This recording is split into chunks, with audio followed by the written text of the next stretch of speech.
Hi, everybody. Pastor Kirk here. Have you pulled out your long sleeve shirt and your sweaters? Rain is forecast for Saturday. It's already falling on my daughter's house up in Reading. Leal and I had the fireplace going last night. Summer has definitely given way to autumn. Hey, here's what's coming up at FOPC this week and in the weeks after. First, this Saturday is our Mariner sponsored Fall Fiesta starting at 6 o'clock. In the past years, this was called the Mariner Cruise, but we've taken it out of the water and south of the border. Everybody's invited. You can still get tickets at the church office, $5 each, which is a great deal. Our Fall Craft Fair is a week from Saturday. That's November 1st, 9 a.m. To 2 p.m. It's a missions fundraiser, and it's a great place to do early and very unique Christmas shopping. Third, our annual congregational meeting is the second Sunday of November, November 9. We'd like you to already mark your calendars. It starts with a dessert potluck at 6 p.m. We'll present the annual report. We'll show you the operating and the missions budgets. We'll elect new elders and deacons, and we'll get a glimpse of the great future God has for FOPC. A new building, a thriving family ministry, and a revitalized church culture. So, dessert potluck. Bring your favorite pie, cake, cobbler, or cookies. And remember, all leftover cookies become part of the Sunday cookie inventory. And look, here's a consolation. Maybe nobody, next week is the general election, maybe nobody you vote for wins. You won't be disappointed with our elder and deacon nominees. Don't forget our Christmas shoebox drive. This is one of the main ways you can get personally involved in world missions at Christmas time. Each shoebox has a gospel presentation in it, and it ends up in the hands of one of the poorest kids in the two-thirds world: Latin America, Africa, Asia, Eastern Europe. Leal and I, we set a goal of packing 10 shoeboxes every year. And if all of us at FOPC did that, wow, we'd be able to impact nearly 10,000 kids and their families in parts of the world that rarely hear the message of Jesus. You can pick up a What to Pack brochure. If you've never put one of these together, you can pick up that brochure in the cafe. And Collection Sunday is November 9. That's just 3 Sundays away. Hey, have you registered for The City yet? That's our online network. You can go to our church website, find the link, and all you do is ask to join, and you're in. And then go to the groups on the left side bar, and you can join my online Bible study. Believe it or not, Advent starts November 30. That's just 6 Sundays away, the Sunday after Thanksgiving. I mean, we're still eating turkey leftovers, and it's time to get into the next holiday mood. And that first Sunday is our grand Christmas kickoff celebration. One big, huge, united worship service at 10 o'clock, followed by an all-church family time of fun and festivity in the Family Life Center. Advent wreaths, gingerbread house decorations, Christmas family photographs, a hot chocolate bar, and a scrumptious lunch. So mark your calendar. That's the last Sunday in November, the Sunday right after Thanksgiving, because it means a change of worship time for everybody. 10 o'clock, not 9 o'clock, not 10:40, 10 o'clock.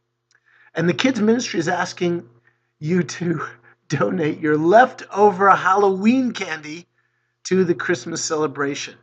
That may be hard to part with, but it'll be good for you, and it'll be for a good cause. Hey, the 9 o'clock modern casual service has outgrown the rec hall, if you can believe it. I was there Sunday, and there were couples trying to find 2 chairs next to each other, and it wasn't easy. So we're going to open the walls. We're going to add a conference room and 50 more chairs. And then when worship is over, we're going to open the wall into the cafe so everybody can mix, hug, and fight over the donut holes. Look, that's a good sign when you have to open a wall and add chairs. This week I'm looking for my copy of this story. I have the kids' story. We're reading chapter 8 in the story, and it's called A Few Good Men and Women. It's the book of Judges. which is that difficult period of transition as Israel possesses the promised land but fails to dispossess the Canaanite inhabitants. And there are unfortunate consequences. But some of our favorite stories are in this book. Gideon, Samson. My personal favorite is Ehud, who liberates Israel from Moabite oppression by offering to share a secret message from God with Eglon, the Moabite overlord. It sounds like Star Wars or something.